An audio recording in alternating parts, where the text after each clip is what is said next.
Well, thank you. Welcome, everyone. And thank you for joining us to connect with the president of Good Shepherd Food Bank today, Kristen, Miale. We are so grateful for your support and that and to have you here with us today. I'm Cassidy Goslin, the donor engagement specialist here at the food bank.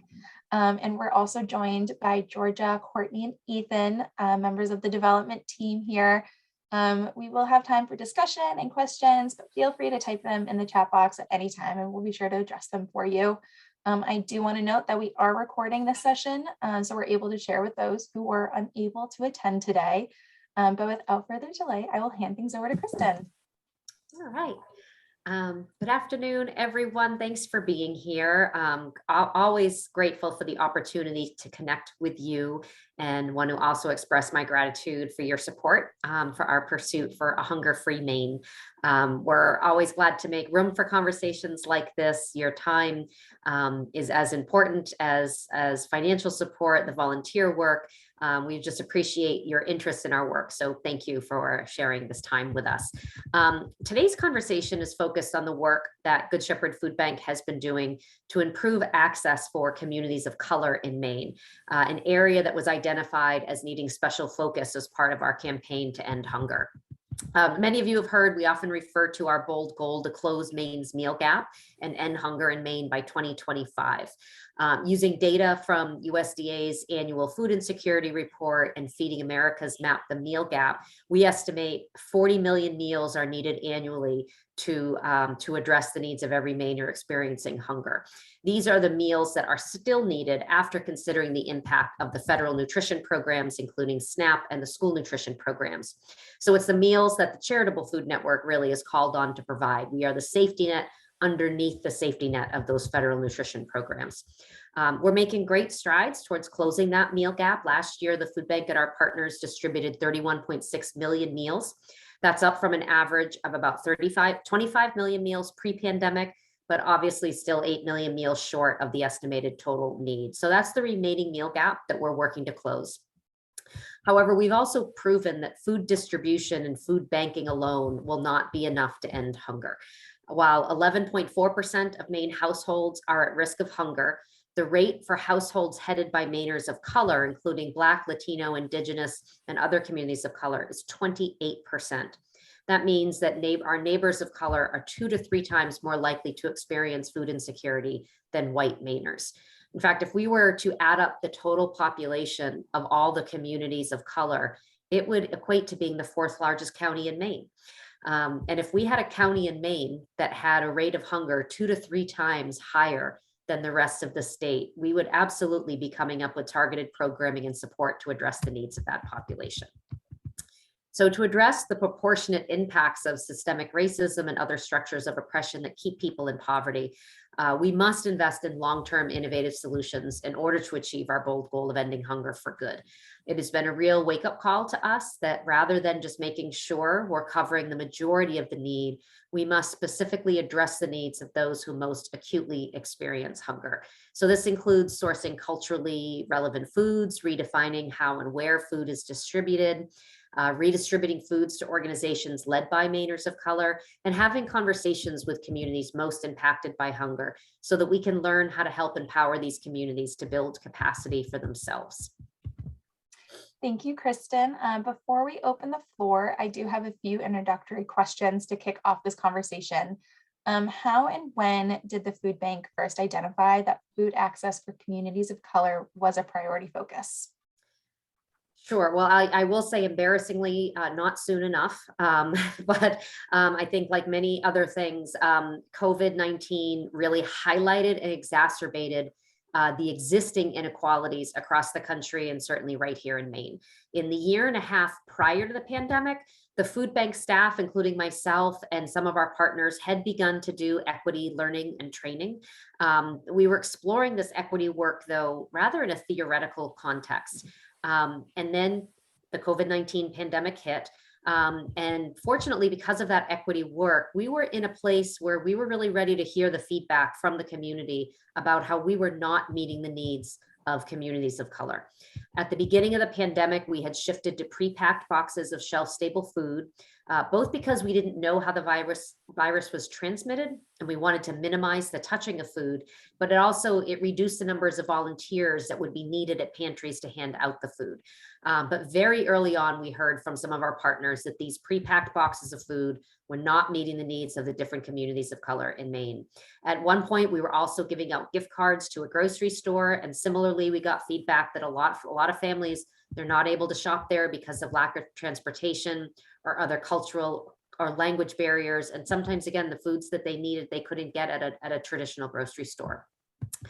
We acknowledge that no matter how well-meaning or well-intentioned our work may have been, there's inherently an unequal power dynamic when you have to go and ask for food. And then when you add race or religion on top of that, this can create a huge barrier to access. And we were not always helping those most impacted by hunger. But as I said, we were ready to hear that feedback. And then we were ready to learn to see what we could do better for these communities. What are some of the things the food bank has learned, and what has this work looked like?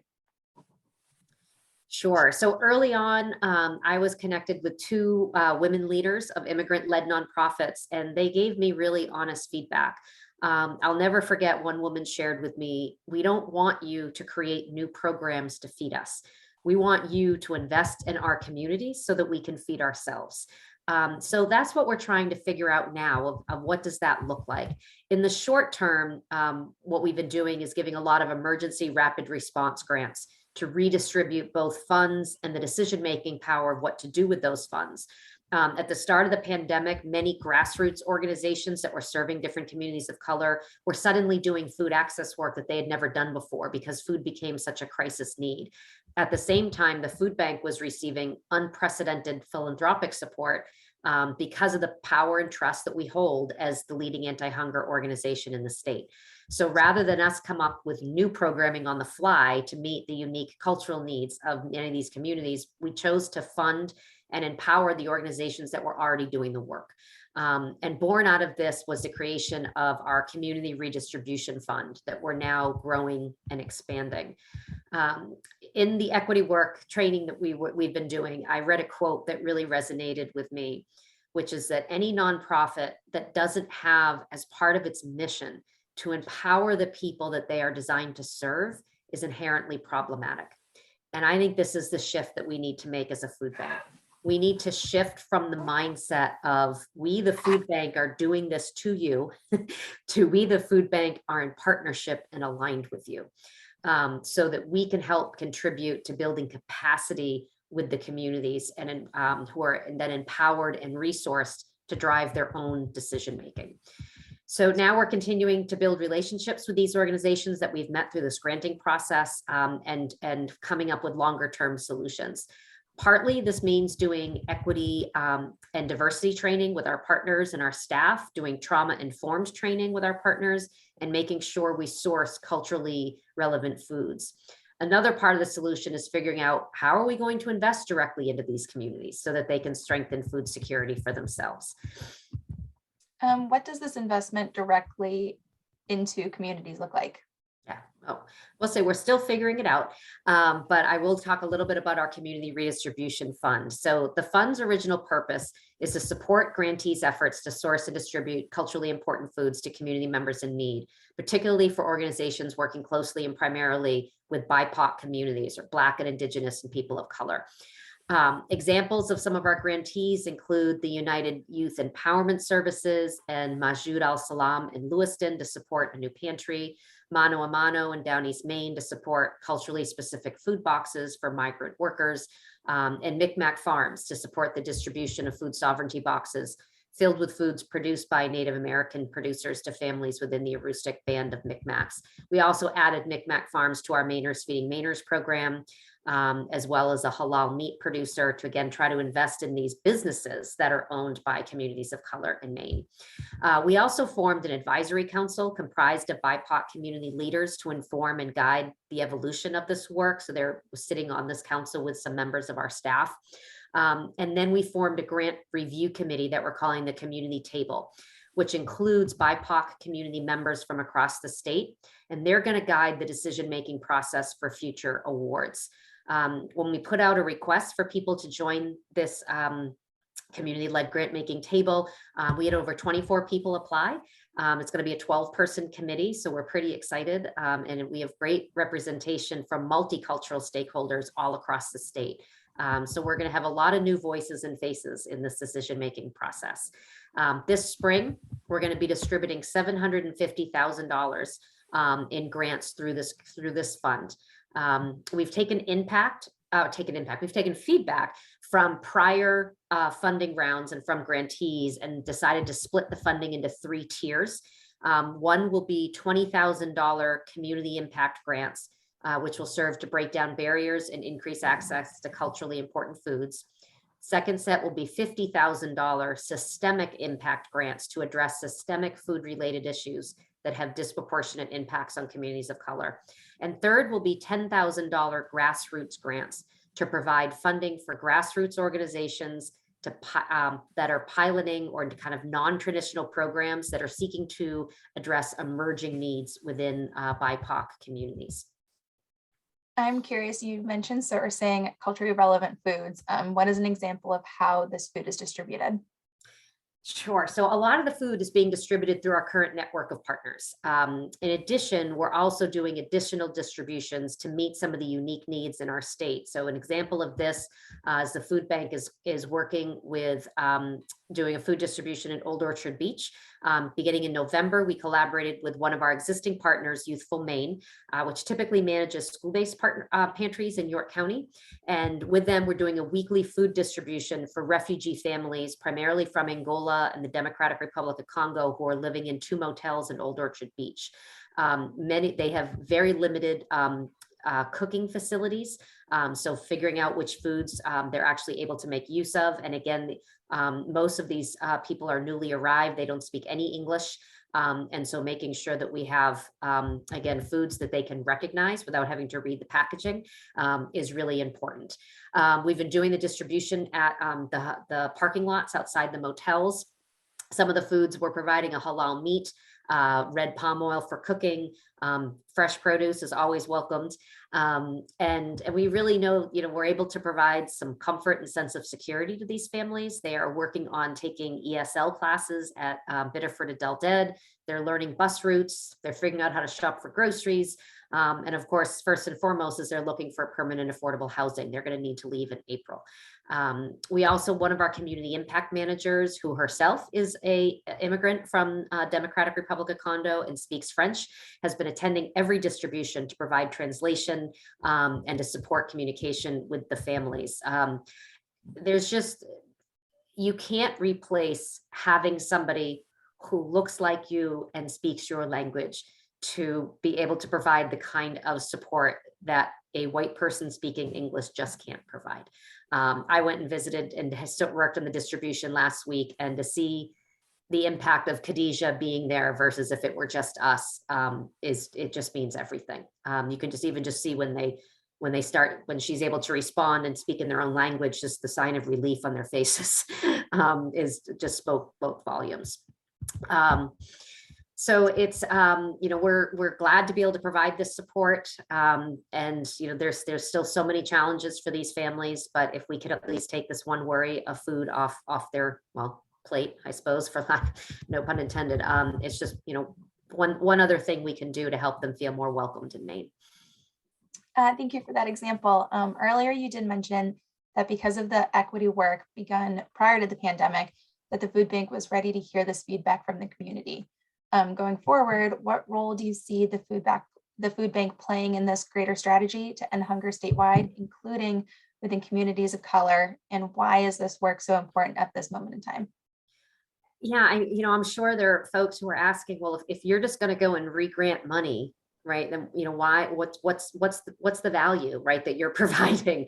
And really, what we're bringing to the conversation is we have decades of experience of doing food access work. We understand a lot of best practices. We also have the broad perspective of all the different programs that are operating around the state and can help provide opportunities or identify opportunities for groups to collaborate and work together. That without that, they may not find each other. A lot of this really small organizations, we have staff who can do fundraising and communications that they alone don't have capacity to do. And we provide that 50,000 foot view of how we can collectively utilize all of the resources and strengths in each community that will lead to innovative strategies that will affect the work statewide. But this is definitely a two-way street. The community-based organizations, they're the experts in their communities. They are the experts in understanding the unique needs of their communities, the assets and barriers that exist better than we do. We may have better experience to, once those needs and assets are identified, to help them put together a plan then of how they could best do food access. But we found sometimes even they're able to come up, once they kind of see all the tools in our toolkit, if you will, they are able to come up with how best to apply those tools to really come up with unique solutions for their community that we wouldn't have thought of, because again, we're just not as close to the ground as they are. And then through this, we'll come up with solutions that are community owned. Our experience has taught us that it's important for a community to have ownership of its food access work, because in the long run, it will be far more sustainable. And it will also mean that we're able to, it's also better to allow involving people who are most impacted by the decisions, people who are actually experiencing hunger. So including those voices, which then also serves to empower them when they have a seat at the table for coming up with solutions. We know that one of the inherent unfortunate side effects of our traditional food access model is that it can be rather disempowering. It could also act to further marginalize people and maybe make them feel disconnected from their community. And those are some of the same characteristics that we know keep people trapped in poverty.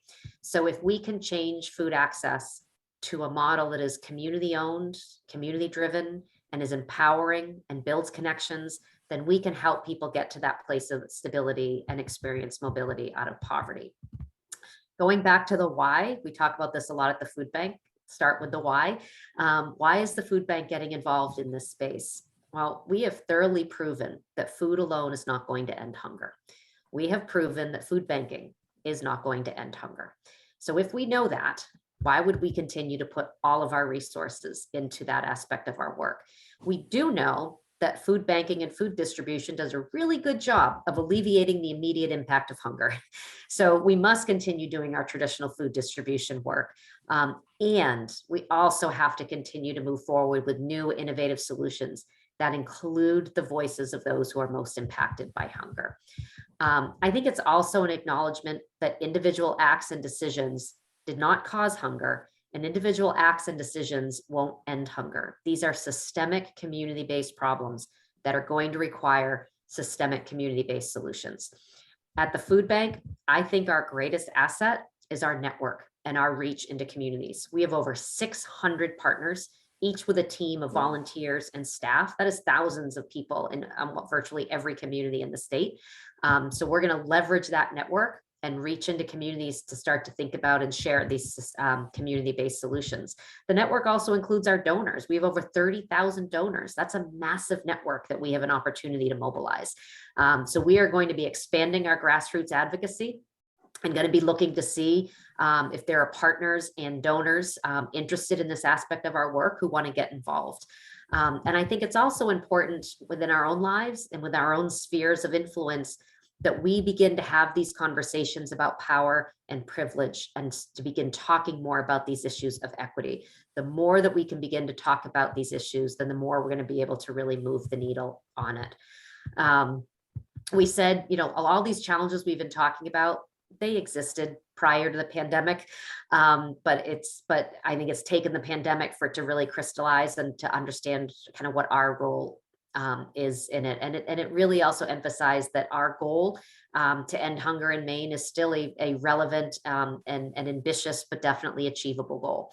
I think you probably know last year we officially announced the campaign to end hunger in Maine, which is our comprehensive effort to raise $250 million in both the philanthropy and food donations to close that 40 million meal gap.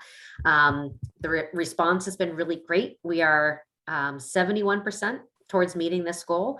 And again, just want to reiterate your support has helped us get there. So thank you for that. And we are really confident that with this statewide network of partners, we are finding solutions that support advocacy, research, innovation, capacity building, and of course, expanded food access. So your support, again, is really helping to stabilize our neighbors in need, which will definitely lead to a stronger, more resilient Maine. So we've talked a lot, Cassidy. I've loved your questions, but I think we know we'd love to hear questions from Shauna, Wendy, Rick, and Wendy. I realize I only see your name, so I apologize. I don't have the name of our other guests. Sorry about that. I'm Jeriel Young. Ariel, hello. Thank you Hi. for being here. Thank you. So I'll start off because I always love to have questions. So I would go back to, why are you doing what you do? Because you're the best. I've spent a lot of time lately dealing with bureaucratic inefficiency, and I don't know. I have to have a side conversation with you to see how long you put up with it before you do it yourself. But the question I had asked that you kind of just answered was, so the community-based needs, how does a community identify that rather than, really being specific? Every community you're talking about what we need to do for every community in Maine. And one of the things that I've been dealing with here in Knox County or mid-coast areas, how do you get, do you have a survey? Do you just hope people see the good work you're doing? How does the community go from, oh, it's an individual need to it's a systemic community need that we can work on? Because when I was hearing you, I'm like, oh, I hope they're recording this and I can listen again, because I couldn't get it all down at once. You're so good at, I imagine you're reading. If you're not reading from what your answers are, I'm like, whoa, you're in the wrong field. But anyway, so how does a community, start to identify its needs? Yeah, it's a great question. So what we've started so far is we've started what we're calling community-driven strategies to end hunger. And what we're hoping to do is to start to build this capacity, this muscle, if you will, in different communities. And then we're hoping that this can be replicated. I'm also hoping that it's not just us going and teaching, but also communities teaching each other. And so one of the things that we're really looking forward to doing when we're really on the other side of this pandemic is to bring back our agency conferences. I still say agency, that's like a relic to where we used to call them. They're now partner conferences, where we can bring our partners together and do shared learning and bring some of these communities that are further along on this path to tell their story of what's worked for them. I really think community-based programs are more, I think sometimes they're more apt to hear and to see themselves when they see a peer group as opposed to a food bank kind of telling them. So the community-driven strategies work which we've done now, and I've lost count, I think we're up to our 5th or 6th community, is to, we've targeted different regions of the state, driven particularly by meal gap, so the areas that still have the highest remaining meal gap. And then we've gone in and done community convening to bring together stakeholders beyond the food pantry network. Who else, what are the other kind of anchor institutions in this community that are also, serving and addressing some tangential needs to hunger, things like housing and transportation. Every time we do it, we learn how to do it better. And so what we have learned is that our latest iteration is that we reach out, we let these anchor institutions know that we're looking to hold these meetings. We let them know we're coming with funding, because that always gets people's attention and time.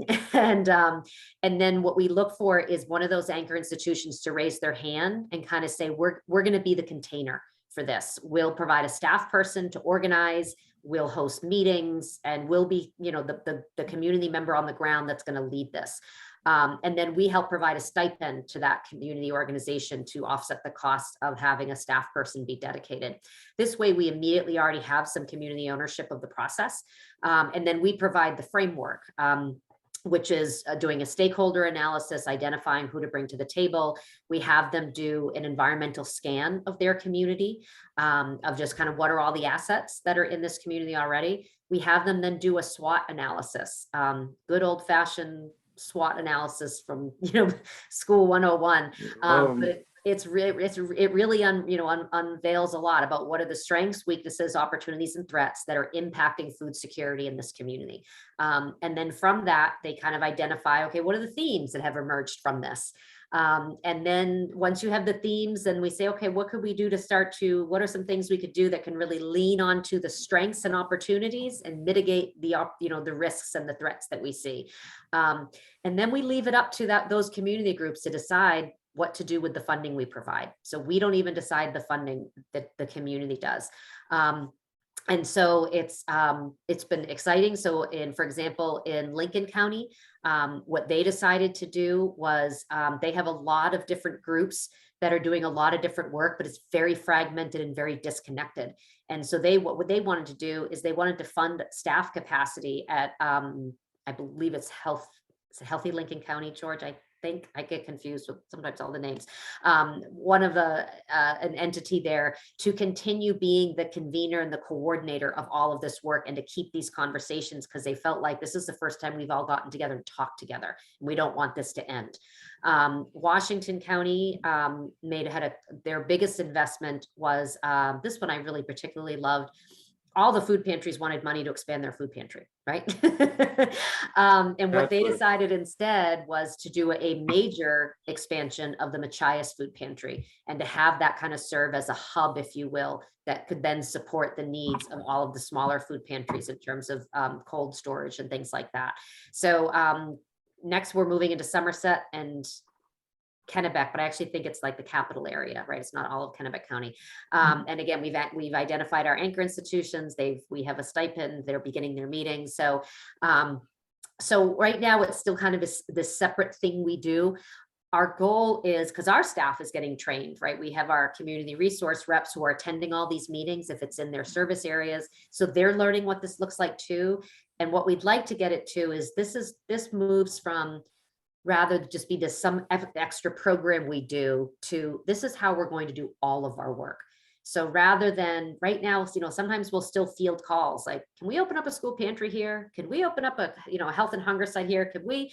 And rather than have it kind of be all reactive to say, well, before we go and open up a new pantry here, let's see what's already happening in your community. Let's see who else is already doing work in this space. And let's talk to maybe a greater group of partners and have the communities collectively decide, yes, it makes sense to open up a school-based pantry here. So it's going to be a transition, I think, of our community members' work, but also of our work of how we go about expanding our programming going forward. So it's definitely a work in process. As I said, every time we do another iteration, we make a list of all the lessons learned of things that did not go as planned, and then we iterate and we improve. So does that help answer your question, Rick? Oh, most definitely. I'm just wondering, when do I have to hire a staff member, or do you have people that we can train staff members? I mean, to be honest with you, we need it not just for the food. We actually got the food nailed thanks to you and Joe and everything, but we're running and doing it with housing now, and also job placement. And so each one of these steps the SWOT, if applied across the social determinants of health, and if people have somebody leading it, it's the same thing. We have 5 different groups that want to provide affordable housing, beginning housing, and nobody's talking cross, everybody's going up. And, I can see the same thing that you're talking about happening, and you're like, oh, we all got to, well, how do we work together, So you should, that's a good way to make a little extra money. I know, yeah. I'll also share, Rick, I'm in this learning fellowship right now where they're talking about that, and there's a framework of how to get multiple organizations to come together on a shared population level goal. And I'm happy to share that with you too. It's obviously very theoretical, written in very white paper kind of language, but it's good. Good, thank you. Yeah. Everything you guys do is good. Well, I just thought I'd offer a couple of reactions. I mean, I'm the diversity, equity, and inclusion co-chair of our committee at Bernstein Sure. And so Joan Fortin couldn't make it today. And I was like, I will do this. I want to hear about this. So, so thanks for letting me participate. And, this topic of like trying to gather the information across all of these smaller community-based organizations is something that we've started to work on too, in trying to affect the change that we're trying to affect as a law firm. And so I totally I'm with you on all of that. And a couple of things I was curious about is I'm on some email chains about some of this work to get these meals to the really new recent immigrants who are staying in hotels. And one of them is, through the Maine Immigrant Rights Coalition. And so I know they're really active in this area. And so what you talking about sort of providing these grants and partnering with those organizations that are on the ground and have all the relationships, it just makes so much sense, because that's who's able to access, I guess maybe not able to access, but able to sort of like understand the appropriate way to provide what folks need and to make it be effective for them. And so, so I'm just really, really happy to hear that the approach that you're taking with trying to provide that food gap to that particular population. Obviously, people of color in Maine are not all recent immigrants. Right. And so I wondered if there are other examples that you have of sort of organizations that you're partnering with that serve various. I mean, I know you listed a few others, Mano a Mano, and I'm just curious if you can talk about a little bit. I mean, I assume the grant process that you've identified through the Community Redistribution Fund is, folks will apply for those grants. That committee will review applications and make those awards. So is it very prescriptive what they are, asked to propose and then fulfill with those grants? Or I'm just curious about that process. Yeah, the attempt was to make as low barrier of a grant process as possible. And so, for example, I believe we've even had the option of, if you want to even like reply verbally, if the writing is a barrier, then that's fine. I don't think anyone's taken up on this, but I remember hearing that as part of the conversation, that was an option. And it's just we needed to know, how much you need, what it's for. And then this time around, we did have those 3 buckets and allocated funding according to those 3 buckets. Because what was happening before is we were having some of those really emerging, newer, very grassroots organizations who don't even have a 501c3, and they're competing in this grant process with Maine Immigrants Rights Coalition, right? Well, how do you even, and so, we're going to set aside funding just for those really new emerging organizations. And then we're going to set aside funding for those more organizations that are bigger and doing more systemic work. All of a sudden I lost my train of thought. But I'll share, some other examples so we're not prescriptive. We really open up to them of you tell us what's going to best address the needs of your community. So for example, one is we've developed a really great partnership with Wabanaki Public Health. We have had some food pantries in Wabanaki regions before, many, and they're not, they haven't thrived. And so Wabanaki Public Health has really done an amazing job over the past few years of really building their staff capacity to really addressing the needs across all of the Wabanaki, the entire Wabanaki Confederacy. And what they wanted to do to help support the work was because they were saying one of the issues is that the individual food pantries are so under-resourced. They said they don't even have staff to write a grant application. They're so under-resourced. But Wabanaki Public Health has that capacity. So rather than work with all the individual food pantries, we're working with Wabanaki Public Health, and they're helping build the capacity of those food access programs. So they wanted help with they want to do a mobile food pantry that then they could drive around through all the different communities, as well as go to some of the recovery centers and some of the other other programming that's providing different kinds of support for the tribes, but food access is always an issue. And so we gave them a grant to go towards the purchase of the vehicle, but then we also allowed them to consult with our head of logistics, who buys and sells trucks all the time, to help them figure out what do you need when you're buying a mobile food pantry, and what do you ask for, and what kind of insurance do I need, and how does that change our loading dock situation? And so we provided a lot of technical assistance as well. But they really designed the program that worked for them.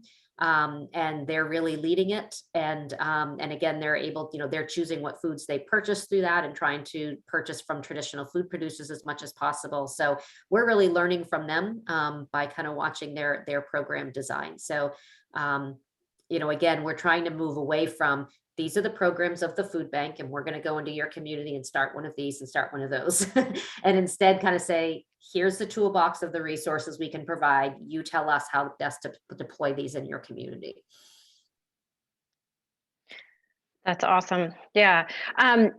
So how does that approach, that sort of shift in approach, it sounds like it is, affect this, the meals gap, right? And your measurement of how well the Good Shepherd Food Bank is doing at providing the, that between 31 million and 40 million, because it ends up being Good Shepherd Food Bank playing a role in other organizations helping to fill that gap. It's just, I would imagine that becomes a more difficult thing to quantify and articulate. It is. It's we're making our measurements a lot harder. We are, because you're right. When we give money to Merck and then they translate that into so many meals and whatever, we don't necessarily know how many meals they're providing. So I think what we have definitely recognized is our 40 million meal gap goal is still very relevant. It's also probably overly simplistic. We still think it's a relevant number and something to shoot for. And we do have it, again, not just by the state, but by region, to make sure that we're not just, we could get 40 million meals out, but if it's all going to a few locations, then we're really not closing the meal gap in the state. So that's, one aspect of it is making sure we're closing the meal gap in each region. And then we're actually working on how do we develop new ways of measuring our work. So for example, also, how do we measure the impact of the community building that we're doing? Wow. We need to be able to do that because our work this is so much more than just the food distribution. So this is why I'm in that learning cohort that I talked about with Rick, which is essentially how identifying different data measures to really measure the impact of your work. We also recognize the meal gap, again, while we still think is a meaningful target for us to aspire to. It also, again, it talks about, all right, so now we're distributing 40 million meals, but then it's that's your how much and your what, but what's the impact of that? Is anybody better off? I mean, I think we can assume that if we're getting more healthy food out there, people are better off, but what we really want to start to see are things like population level changes. Like, are we starting to see things like obesity rates and type 2 diabetes declining in some of these communities, right? That's what we want to really be able to start getting after. So that's getting tricky. So we do now have a new research department that is brand new for us. It was a staff of 1, then it was 2, and it's about to be 3. And so they're going to help us more with data measures. We're also now partnering with some universities. We're doing a research study with UMO and another one with Tufts University, and leaning into the expertise that they have on starting to get at really population level measurements. Again, we do not have that expertise. And while we want to have some research, in our staff for sure, we certainly are not going to build out something like a university level research. So partnering, where that expertise lies is another component of this work. Fascinating. Awesome. And I will say, I love, having Georgia and Ethan and Courtney on, who are constantly reporting out on our work too. If there are other examples that you think we should be, please chime in. Because I know you're also always looking at what's happening and reporting back to supporters and donors on the work. And it's hard to keep track of everything that's going on these days. My favorite is when I go to meetings and someone shares something. I'm like, I had no idea we were doing that. That's really cool.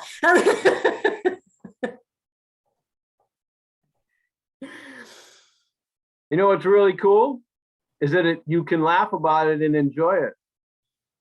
That's what's really good about it. It shows that how far the infectious attitude of trying to make a difference is spread, that you can have multiple things going on at once. That doesn't happen very, you talk about it like it's every day. I wish it was every day.